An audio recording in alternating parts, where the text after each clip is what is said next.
Bonjour à tous, bienvenue à LOS TV pour un nouveau salon de Brigitte. Alors cette année, il y a un anniversaire que beaucoup de gens ont fêté, ont écouté sur différentes radios et ça continuera toute l'année. Pourquoi? Parce que cette année, la radio a fêté ses 100 ans. Il faut savoir que le premier poste de radio a été créé en 1896 par l'italien Marconi, qui avait créé sa société avec un poste qu'il avait réussi à développer sur tous les continents. Ce sera d'abord la première communication au monde, pour ceux qui s'en rappellent, où on faisait du morse.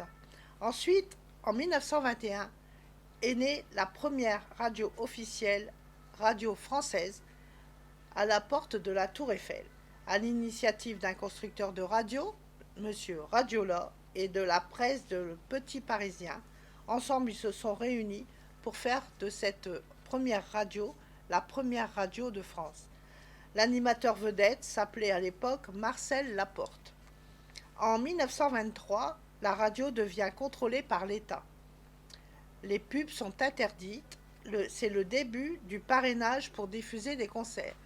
Voilà, pour pouvoir diffuser un concert à la radio, il fallait souscrire un parrainage avec la radio. En 1925, il y a la création de Radio Luxembourg. Radiola devient alors Radio Paris, avec une portée de 75 km.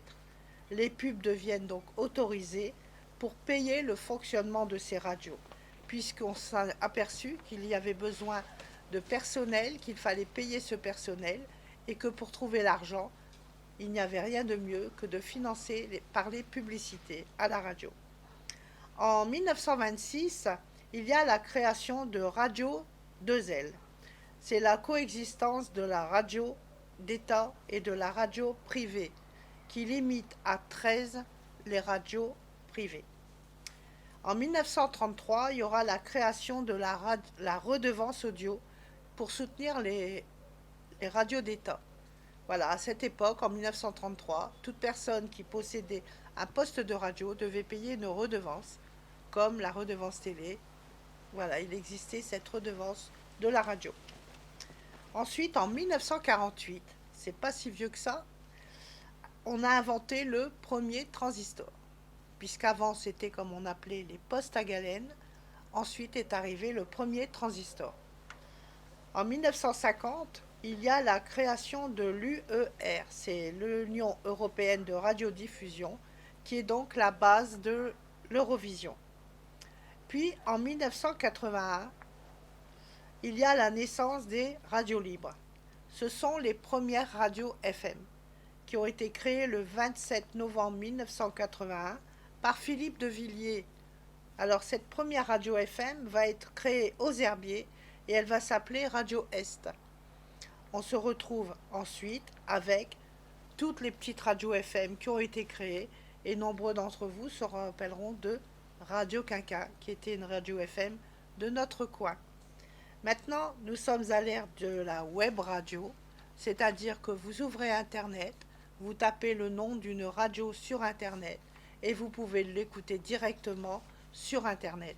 Voilà, c'est plus du tout la même chose. C'est-à-dire que maintenant, vous avez des radios 24 heures sur 24 et beaucoup de choix, beaucoup de radios qui vous passent différentes choses, aussi bien de la musique 24 heures sur 24 que des reportages. Enfin bref, la radio est à votre portée maintenant, que vous soyez en voiture, que vous soyez chez vous, que vous ayez un poste de radio ou pas, vous pouvez écouter la radio maintenant grâce à Internet. Comme quoi Internet n'a pas que des défauts, parfois ça rend service. Alors merci beaucoup de votre écoute et à bientôt pour un nouveau salon de Brigitte.